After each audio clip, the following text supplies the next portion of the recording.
What's up, everybody? It's your favorite androgynous robot's favorite nerd, and today we are looking at DX9's Crasher.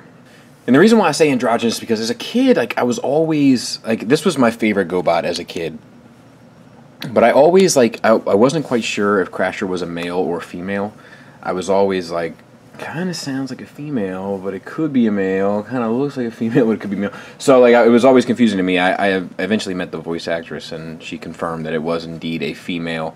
Yeah, kind of like it was confusing for a young lad. It was kind of like the David Bowie of robots. But anyway, I'm a huge Bowie fan, by the way. This bit here is flipped up to account for this accessory, which is a single cast gray plastic. Fair enough detail on it.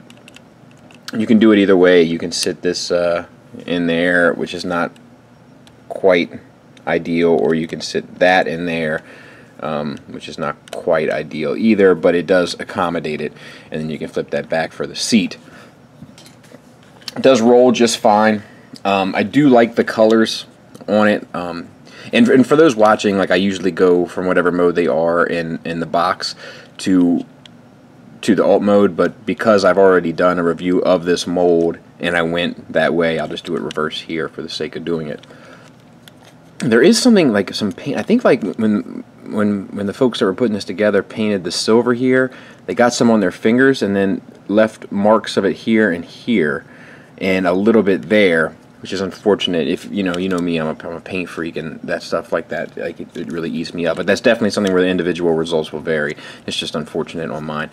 I do love the colors, but it does look a little plain to me, and it doesn't quite evoke the Crasher look. You know, in alt mode, like, I wish they would have retooled it a bit. You know, it's probably asking for too much, but it would have been nice. But here it is. Rubber tires, rolls fine. Underside cleans up just fine, just like Mirage. To transform it, you got to deal with these tires again, which are a pain. But just split the legs, bring these bits down here, and then we'll try to fix that now. These worked a lot better than my invisible ones, so I'm going to try to keep them straight up this time and collapse. And what I mean by straight up is these rotate down here, and this is supposed to be up. Mine's a little loose. This screw needs to be tightened. Let's see if we can't tighten that puppy right here while we're looking at her.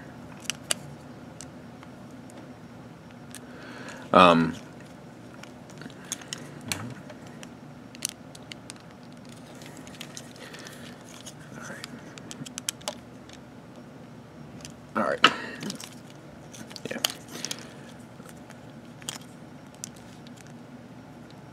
So, God, I really hate the way that is engineered. But there it is. And lock those up, and then these pieces come around and fill in that hollowness there, which is a nice thought on their behalf.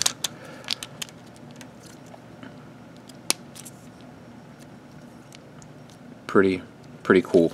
And then so this waist piece comes untabbed in order for you to oh, this is where you should have started. That's my fault. Hope you didn't break your toy watching what I do. This is where you start. That opens up. Let's see. These close up. These arms open up and they fold out. And open.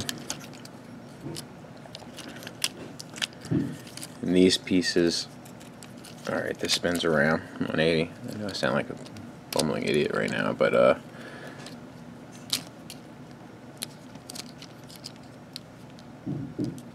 these are on a double hinge. They're a little obnoxious, but once you get them, they're fine.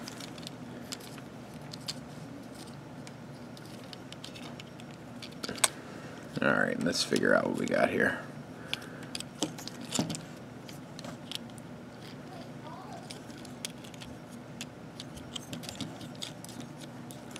Flip up the seat.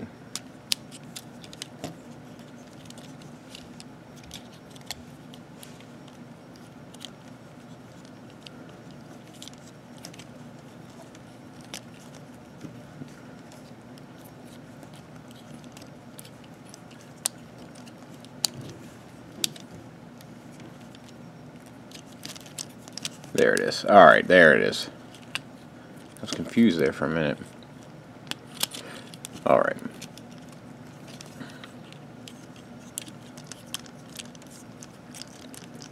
Bring that up. Yeah, now she's taking shape.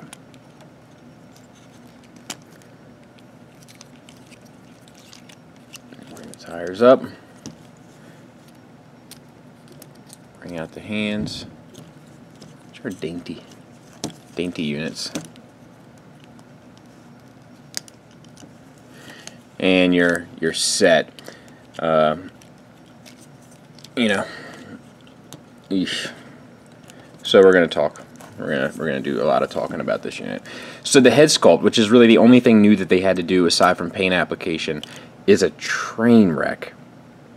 I mean, I feel like it's like reminiscent of Crasher, but I don't really feel like it evokes that Crasher look. It's something. It's like it's not right. Nice paint applications throughout, so you know I appreciate that. But that Headsculpt, it's like it works for Mirage, but it certainly doesn't really work here.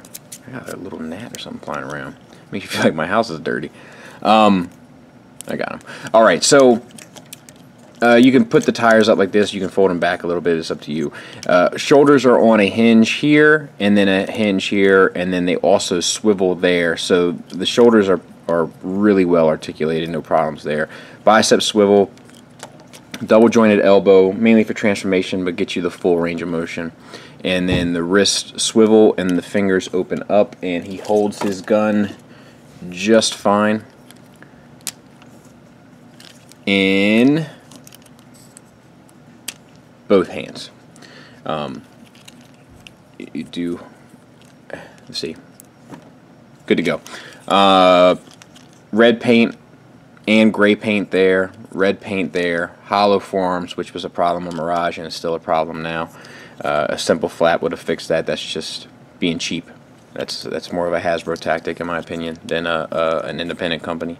So that's unfortunate. Red and yellow paint here, done very nicely.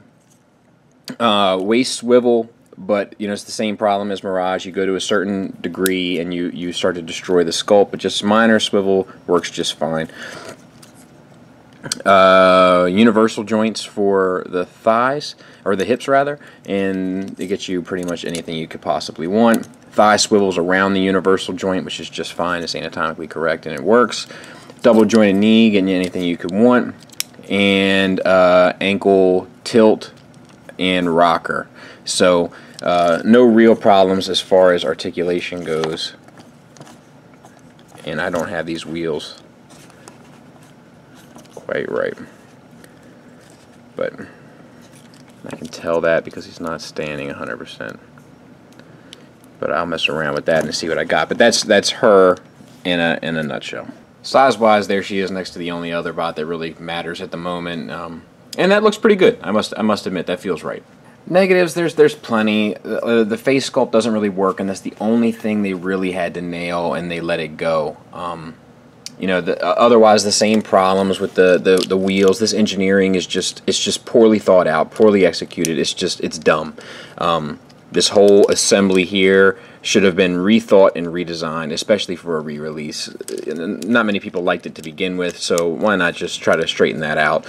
The joints also in the hips are a little bit looser, so that's kind of a bummer too.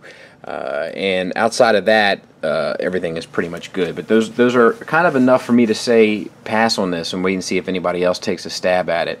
I had to pick it up just because I loved the character as a kid, and I actually have a story where I had my Gobots outside. I only had a few Gobots. I had like maybe 20, and I had them all outside, and these kids were messing with them. I went inside for a bit, and then I went back outside, and these kids were messing with them. And I was like, oh man, I shouldn't have left them outside. And you know, I was like, hey, I got to take the stuff in. And when I took them all in, I realized that somebody had pocketed one figure, and it was Crasher, which was my favorite. So I had to get it just to kind of try to fill that void left in me as a child. And then the other negative is that, you know, it's a Gobot, and Gobots are goofy, and it's kind of shameful. Who's that? This is Crasher. I've never heard of him. Her, actually. I've never heard of her. Is she an Autobot or a Decepticon? She's actually a renegade. I've never heard of a Renegade. It's from Gobots. You're collecting Gobots now? Just a few. I want a divorce. As far as the positives, the articulation is really, really well done, and the paint is well done, with the exception of my smudges, but I think that that's something that's very specific to mine. I don't think many people will have that same issue. I love the muted tones and everything. It really gives off a good look. It's just hard to get past that head. Gee, many Christmas, that's an ugly head. And she was an ugly bot, but it's not the same type of ugly. Do you know what I mean?